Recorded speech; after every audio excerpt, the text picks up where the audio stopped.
And welcome inside the Backstage Pass. Of course, show number one today. We have a little Texas two-step down here. We like to do a little double shot of shows. Every now and then we get a chance here presented by our friends over at Honky Tonk Texas. Check them out, honkytonktexas.us. Little dance hall down here in Silsbee. Some great concerts down there and some great shows. My friend Derek does a great job there, of course, and food specials, drink specials, all kind of cool stuff. The restaurant is second to none over there. And of course, Bangtail Whiskey. We love the drink here on the show. Bangtail.com. Get your order in. Or our friends at Easy Liquor. And we've got a Texas two-step today. And really, it's an all-Canada day here on the Backstage Pass. And leading us off today, as I guess it's game two of the American League Championship Series for Astros and Rangers. But he's going to lead us off here on the Backstage Pass at hightidecountry.net and powered by the sportsguyspodcast.com. Devin Cooper. What's up, Devin? How you doing? I'm doing great. Man, just good to have you here, too. I'm a little bit tired. I got back from that game one last night and just watching the Rangers beat my Astros, and I'm kind of, frustrated. Sports is like a drug, man. It does that to you. And it's rough, Yeah, I feel that way about music. I'm you just can't get enough of it, hey? You can't. You can't. It's a drug, and you got to love it so much. A good drug, if you will, there, too, at the same time.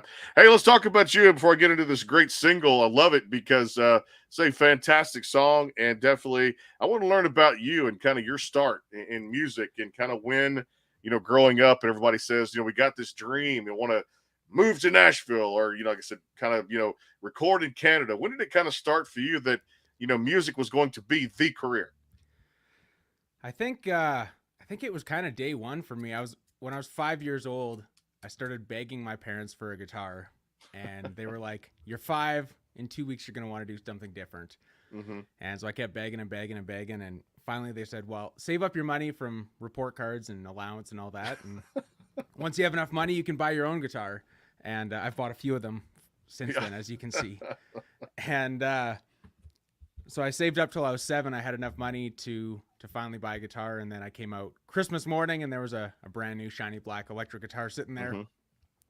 But it came with the condition that I had to pay for my first 6 months lessons with all that money I'd saved up. And that was kind of it for me. I played every day, every morning, every night, every waking hour I had was just playing guitar and playing music. Mm-hmm. And started playing in bands when I was probably 13, 14, kind of playing a few shows and things like that. And when I was 16, started doing kind of my own thing as a solo artist, mm-hmm. Playing shows around the local area I grew up in, Innisfail, Alberta. There was a bar in Red Deer that I used to have a week or a monthly gig at. And I don't think they knew that I was 16 because you had to be 18 to go in there. And so I had that monthly gig, and that's kind of where one of the main gigs I cut my teeth on. You had to learn 3 45-minute sets or 4 45-minute sets worth of music, and playing there as much as I could, and won a couple of radio contests and was able to put some music out. And when I was 17, I graduated high school, moved to Calgary, moved to the big city, and went to college there for 2 years for power engineering. And when I finished that, I remember coming home and chatting with my parents, and I said, "I'm not going to get a job in power engineering." And they kind of said, "Oh, what are you going to do?" So I'm going to pursue music full time. Mm-hmm. And my dad said, well, both my parents said, there's still bills to pay. You still got to pay rent. You still got to survive. So how are you going to do that? And so I worked a job for about a year and a half in Innisfail, and till I had enough gigs that I could go full time. And now we're on year 5 of doing it full time. Amazing how it happens. Like I said, just, work it for a while, do that kind of the undercard, jobs out there, do what you got to do to make those ends meet. And then absolutely, once you do that too, get enough gigs, get your name out there too, become the artist that you want to become. Hey, let's talk about your sound and kind of answer that question a little bit more, dive into it as far as it goes. When did you know, like, you wanted to be this type of, just a great sound, first of all, you have out there. And I love this single. It's across all the digital platforms as of right now, which is what you don't know, the 2 a.m. version, which I love everything about this country song here. It's edgy. It's just got a good feel to it. Talk about your sound and defining yourself and what type of artist you wanted to be, because you've got this little bluesy country rock kind of thing going on. And I love the raspiness in your voice. Talk about that a little bit. Yeah. Well, growing up, my mom was a 80s hair metal, hard rock fan. My dad was a Southern rock fan, lots of blues. And so I grew up with those two things being played in the household all the time. But growing up in a small town, you're surrounded by country activities. You're going to farms, you're going to rodeos, you're going to barn parties and all that kind of stuff. Mm-hmm. And so when I started writing music, I was always writing songs that were stories that took you on some sort of emotional journey, whatever it was. And I didn't even realize it was kind of country music at the time because I had just grown up listening to all this rock and hair metal and that kind of stuff. And I love that kind of music, but there isn't necessarily a huge emotional connection to the lyrics in a lot of that stuff. So when I started writing songs, I always wanted to figure out a way to tell a story and write something that could connect with someone somehow. And as I progressed, it was like, well, how do I bring in this hard rock and this blues and southern rock influences into this songwriting that I'm doing? Because I think country music is really cool because when you have a fully produced version, there's so many ways that you can take a song, but at the end of the day, you can still strip it back to acoustic guitar and a vocal and tell the story. And so it was kind of bringing all of those things that were my childhood together, and that's just what you ended up with. When you look at artists kind of growing up there, I mean, Canada's hot right now when it comes to some of the top country acts. You look at, of course, what Laney's doing and Megan Patrick, and I mean, Carolyn Dawn Johnson's still going strong, and so many great artists out there. I mean, doing their thing from the great north above us too, which I kind of describe myself sometimes on the show Can American because I've got some great friends that are up there in Canada. So I love to visit up there. They love to come down here. Yeah. And of course, being American there, hence the Can American scenario there. But at the same time, lovely country, love it up there, love the people, love the views, everything out there too. Growing up, was it some of those artists I mentioned? Were there others? Who were you listening to? There's a lot of like southern rock stuff, like ZZ Top and Leonard Skinner, coming from my dad's side. Stevie Ray Vaughan was a huge influence on me and my guitar playing. As I kind of dove into the songwriting world, which kind of led me to the country world, it was a lot of artists like Chris Stapleton, Kip Moore, that kind of walk that line, that have some of those blues rock elements in their music. Bands like the Cadillac 3, they're unbelievable like country rock band, but they write massive hits for all these other artists as well. So it's really cool to see how they're able to bring this incredible songwriting in while mixing it with this rock and roll kind of really cool attitude they have. Which is your sound too. I love it. Again, this latest single, What You Don't Know, the 2 a.m. version across the digital platforms. I'll tell you what, we'll take a timeout here, come back. First of 2 songs played here on the show today too. And definitely it's going to be a great sound. He's in that studio right there. I heard him play a little bit before the show. So get ready to hear a great sound there. More with Devin Cooper here on the Backstage Pass, again, powered by the Sports Guys podcast.com. We'll have some more NFL stuff this week.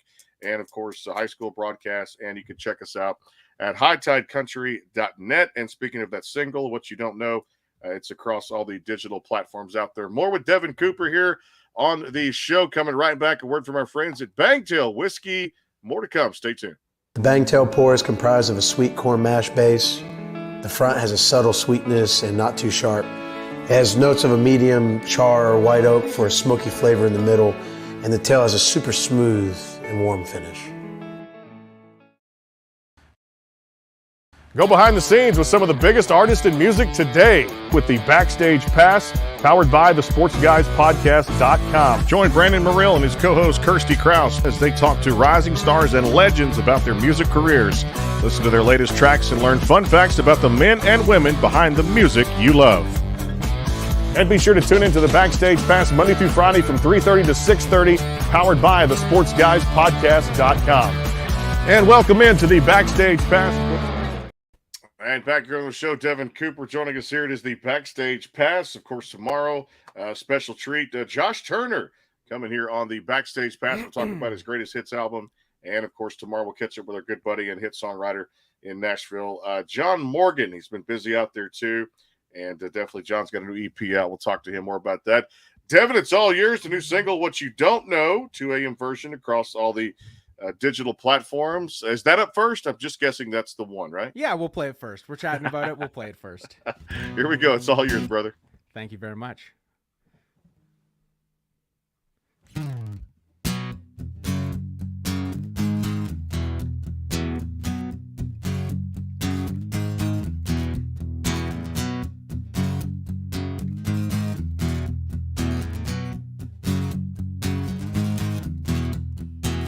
Don't know how many stars there are up in the midnight sky. Can't count how many rounds get tipped back here on a Friday night. Your guess is good as mine, how many times her heart's been broken.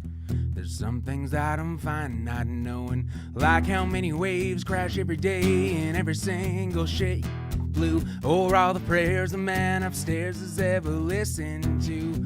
I don't need to know everything, but when it comes to you and me, what I don't know don't hurt me till I'm laying in bed 2 a.m. and I'm still wondering where you're at, who you're with, and if you still think of me too. Man, whoever said what you don't know don't hurt you must have never met a girl like you.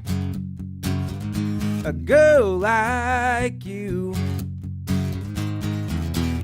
No clue how many times those friends of mine have asked if I'm okay, or all the lies I've had to hide behind this smile on my face. They don't know about the hell that you've been putting me through. I guess that saying ain't true.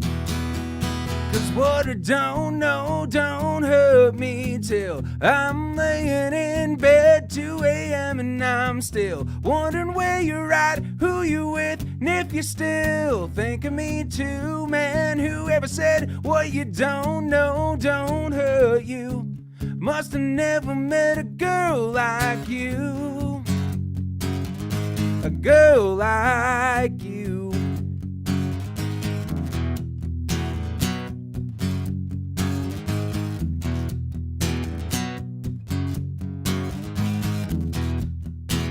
Out of sight, out of mind, ain't working like I thought it might.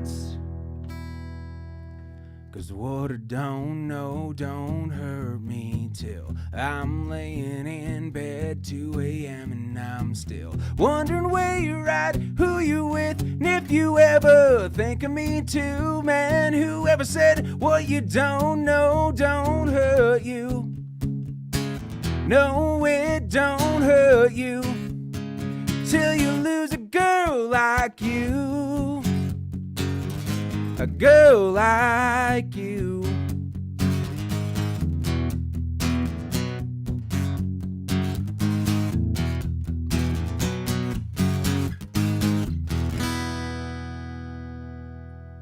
Yes, sir, right there. It's a jam, man. Let's go to play a concert right now. I love that. Devin Cooper here on the Backstage Pass.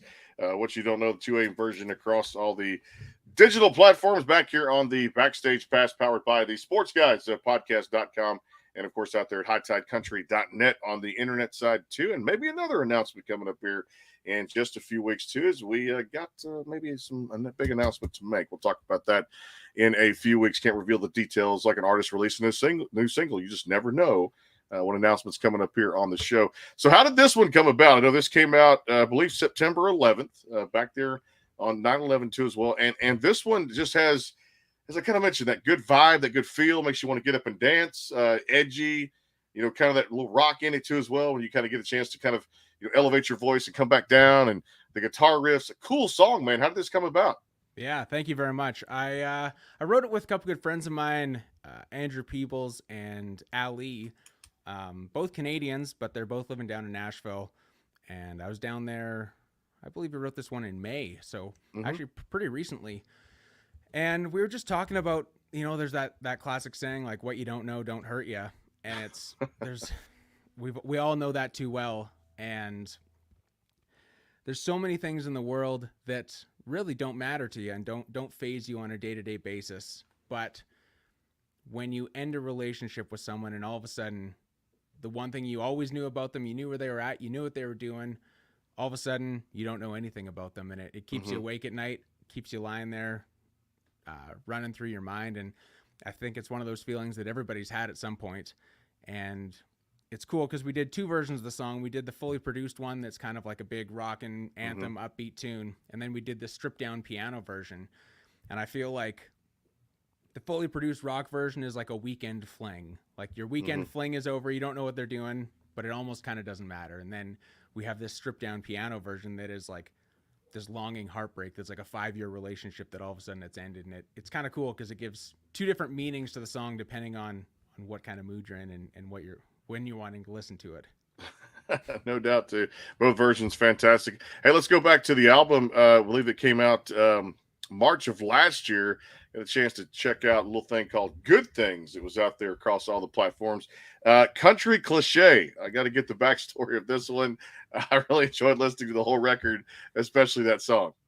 Thank you. Yeah, that was literally just talking about the ridiculous things you do growing up in a small town. It's funny, as a musician, you get to travel around and play a lot of cities and a lot of small towns, and hearing the reaction that people have when you're in a small town singing that song versus when you're in a city singing that song. It's interesting, but I feel like for everybody who grew up in the city that didn't do all those ridiculous things, it's an open invitation to come join us on a night of ridiculousness. That's what it sounds like, no doubt. But the album itself, you had a really cool just live acoustic stuff on there from that particular song, Country Cliche. I loved the one that was it Back Pocket? I think that was another one to listen to absolutely. For me. It's just a cool, just live acoustic performance there. And then the title track too, which was really cool. And you also had the Back Pocket extended version off of there too from the record. Talk about just some highlights from that particular song as well. Yeah, I wrote that one with a good pal of mine, Drew Gregory, and growing up, like, my parents have been together for over 30 years, very happily married. My grandparents have been married together for over 60 years, and Drew is happily married, has a couple kids, and his parents are married and been together forever. And we got talking about those relationships and how inspiring that was growing up, getting to watch your parents and grandparents. You know, you go through ups and downs in life, but no matter what, they always had each other, and they could always get through everything because they had each other. So we kind of wanted to write a song in tribute and in thanks to them for being good role models and providing that good home for both of us to grow up in. Also, you guys were busy last year with September going around. At the time, still putting out some singles. Underdog. Let's talk about this one here that seemed to draw a lot of interest from country music fans. Yeah, that's one of my favorite tunes I've ever been a part of writing and bringing to life. I wrote it with Andrew Peebles, again, same guy that I wrote What You Don't Know with, along with another friend, Dave Boris. And Dave brought the idea Underdog into the right, and he was like, I feel like this would just fit you. You're doing the country rock thing. You're not necessarily following the exact lane that everybody else is doing. You're doing your own thing. And he said, I feel like you're kind of an underdog in what you're doing. And one of the coolest things about writing with other people is you can bring their experiences and their life stories into it as well. So it's not necessarily just focused about me, but we could bring in some stuff from Andrew's childhood and when he had felt like an underdog in life, and same with Dave. And I think one of the biggest things with the song is we just wanted to write a song for everybody who's been knocked down and keeps getting back up no matter what, because whatever you're going through, wherever you're at, you just got to keep getting back up. I love the fact that all the songs, like you mentioned, it really, has a purpose out there too. It makes people want to kind of get up and dance and feel something, and just that emotional connection that you want people to have with the tunes. And I feel like all musicians feel that same way. Otherwise, you wouldn't be doing this line of work to put out great tunes to reach somebody in, many different ways, physically, emotionally, mentally, things out there. I really enjoyed that one. And another one I enjoyed listening to that you had put out was The Other Guy, which was a single. I believe that was 2020. Talk about that one a little bit for me. Yeah, that one, some reason the date got messed up on Apple Music. That one actually came out this year. It came out in February. Oh, it's this year. Okay, gotcha. February of this year. I don't know why it does say 2020 on Apple Music for some reason. Gotta call them up and get that. Gotta call them up, yeah. I wrote that one back in 2019. I've been sitting on it for quite a while, and it's one of those carefree, reckless nights where you find yourself doing something you probably shouldn't do, but you end up there, and you have to live with the consequences that come from doing those things. And I guess sometimes it's all right to have a little bit of fun. Well, that's true. It is a little fun. It's we all gotta splurge a little bit and do things and think outside the Pandora's box a little bit sometimes, and go do things with this. And people are like, well, it costs this much to do that. Just go do it. You can't take it with you when you're gone. Go do what you got to. That's why I went to the ball game last night. People say, you paid that ridiculous ticket price? Yeah, I did, because I wanted to go see once in a lifetime championship series with two of the Texas teams that played each other too. So I didn't worry for one night. Just the other guy. There you go. I didn't worry about what it cost. I was like, I'm gonna go have fun with a buddy of mine and just enjoy it and have a good time. Like I said, it didn't matter the results too. And we got one more performance for us. I do want to get into some goals and expectations, as we close the year and of course the holidays and people spending time with their family, things like that too, which is coming up here for Thanksgiving and Christmas. Talk to you about that. We'll take the final timeout, come back, one more performance from Devin Cooper, and coming up here in a little bit, actually a guy Devin knows very well, Shane Volk of the group One Bad Son, coming up here on the Backstage Pass too as well. Don't forget tomorrow, Josh Turner right here on the Backstage Pass, as well as our friend. Hopefully we'll catch up with John Morgan out there too as well. Nashville hit songwriter too as well, and a great artist in his own right.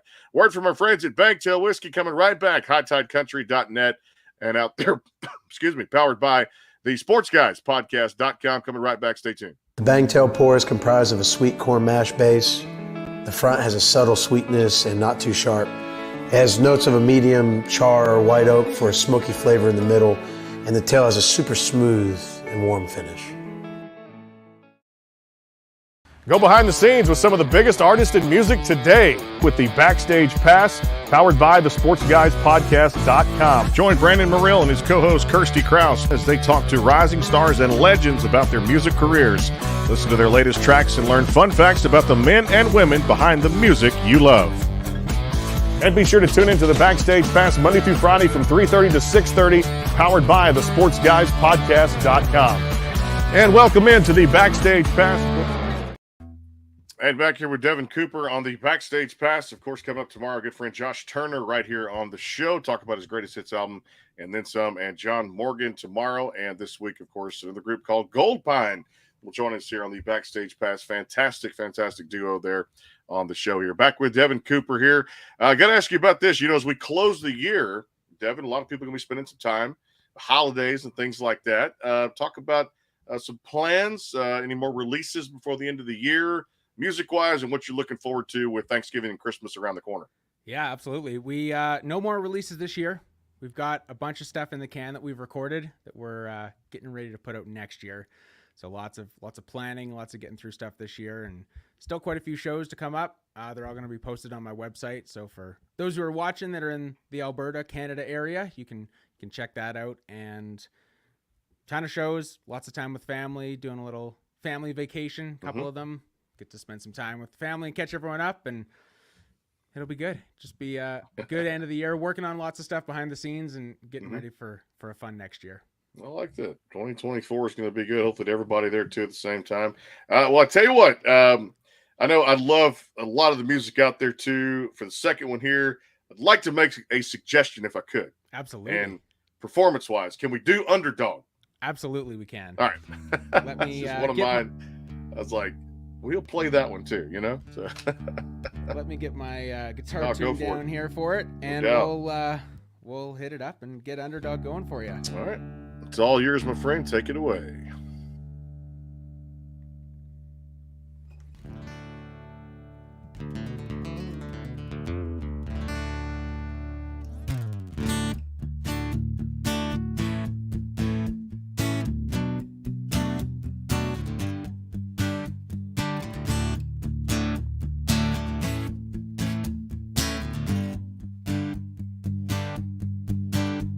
10 years old, last inning of the game. The outfield stepped in when I stepped up to the plate. When I cracked that fastball over their heads, you should have seen the look on their face. Senior year had a little thing for Sarah Lee. Everybody said a cheerleader's way out of your league. Well, I walked into prom with her hanging on my arm, showed them all they were wrong as can be. Yeah, it's just who I've always been. 'Cause I'm at my best with my back to the wall. My true color show, getting up from the fall. I'm a won't stop, long shot with nothing left to lose and something to prove. I'm an underdog, doing what underdogs do.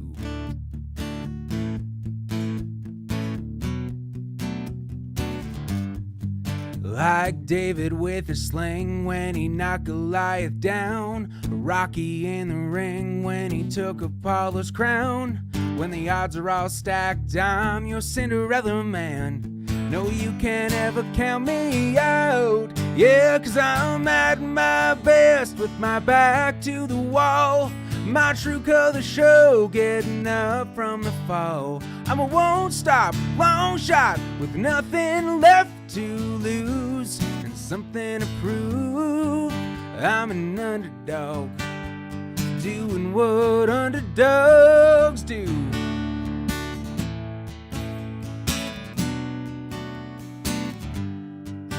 And if you fight the way that I do, well, you might just be an underdog too.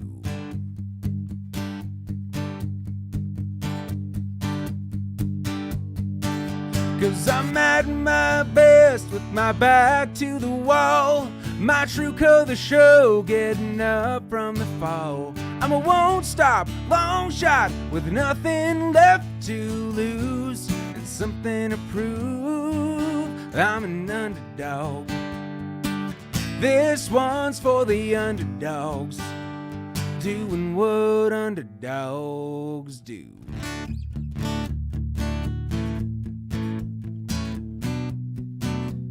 Doing what underdogs do.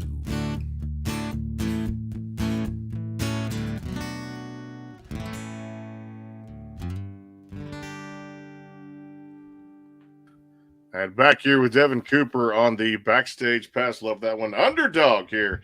Like I said, always good to make a request here on the show again. Presented by our friends over at Bangtail Whiskey and out there at Honky Tonk, Texas. Again tomorrow, SandyJuneMusic.com. Our studios here again presents Josh Turner, one of our Texas country artists. Sponsored him to be here on the show. We'll talk about his greatest hits album and a whole lot more from the legend Josh Turner. And of course, coming up tomorrow, hopefully we'll catch up with John Morgan out there, hit songwriter in his own right, new EP of course, across all those digital platforms. Well, I tell you what, let me ask you this in a little rapid fire thing we do here. Coming up on our next show, good friend Shane Folk from One Bad Son. Let me ask you about this as far as fun in your own right when it comes to things you like to do for fun when you're away from music. What are some of your hobbies? I love working in the shop with my dad, building old cars, building motorcycles, riding bikes, and in the summer I find myself golfing quite a bit. So it's motorcycles, hot rods, golfing, and a little bit of camping this summer too, which was pretty fun. I love that too. And I tell you, I went to a nice part of Canada a few years ago. I want to go back next summer, but man, I got to see Jasper National Park up there, Devin, and fantastic. Loved it so much. The beauty, the grace, the just serenity. Man, I loved everything about it. Surreal as like God's country up there too. Have you ever been to that Jasper National Park? I've never made it to Jasper, which is horrible because I'm only about 4 hours away. But living in Calgary, I'm only 45 minutes or an hour from Banff. Banff, okay, yeah. I managed to get out to Banff quite a bit, which is kind of the same path of mountains connected there, just a little bit farther south. And it's basically right out my back door and 45 minutes down the road. So we're pretty lucky to have that this close to us. All right, let me ask you this. Favorite Canadian food, what do you like to eat? Do you like to cook? Do you like to eat out? A little bit of both? A little bit of both.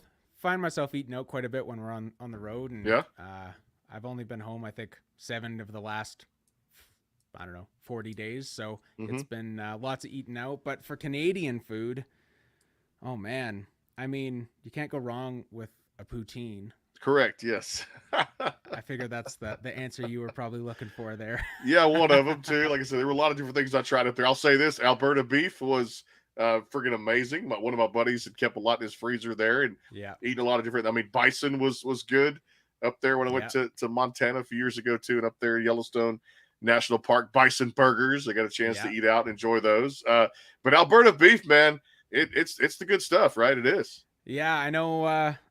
I've traveled a lot of places, and I don't know if I've had anything that beats Alberta beef yet. And he says moose has a different texture up there. He was at some moose the other night, I believe, and it's like, you know what? One of a kind, just a luxury when it comes to moose. And I haven't tried that. I want to, but they say it's another good, just for the taste buds. You'll love it. You know, it'll wet the chops too, no doubt. Hey, do you remember the first song you ever sang live on stage? What was it? First song I ever sang live on stage. Oh man. I think it was. Oh my God! Why can't I think of the name of it? It's a Buffalo Springfield tune. Mm-hmm. I know the chorus. The Stop Children. What's that sound? Everybody, look what's going down. I don't know why I can't think of the name of it. It's on the tip of my tongue. Too many songs. Too many songs to go through the catalog right now too, which is there. Well, I'll tell you what, man. I love the story. It's fantastic. I think the song is fantastic across all those digital platforms. Folks need to go check it out if you have not already. What are you waiting on to? Like I said, all these great Canadian artists just coming out of the woodworks up there in Alberta and across the great country of Canada. What you don't know, 2 a.m. version is across all these digital platforms. And I want to say happy holidays to you, the family, everybody out there. Hey, continued success going forward. Devin, appreciate you being with us. Hope you enjoyed it. And we got to do this again, my friend. Absolutely. I'd love to. Thanks for having me on. It was great chatting with you. You got it. Devin Cooper out there on the Backstage Pass, again, powered by the sportsguyspodcast.com and presented by our friends at Bangtail Whiskey and, of course, Honky Tonk Texas coming up here in just a matter of minutes. Shane Volk of One Bad Son. And, of course, tomorrow, Josh Turner, country music royalty right here on the Backstage Pass presented by our friend over at Sandy June Music Studios and, of course, sandyjunemusic.com, bringing us Josh Turner here on the Backstage Pass. We'll talk to you guys here in a few minutes. Shane Volk of One Bad Son coming up here on the Backstage Pass. We'll turn it up a notch and rock here on the show. We don't get a chance to do that every day, but we're going to do that today here on the Backstage Pass. We'll see you guys soon here in a matter of minutes. And, of course, tomorrow with Josh Turner on the show. Until then, take care. Have a great night.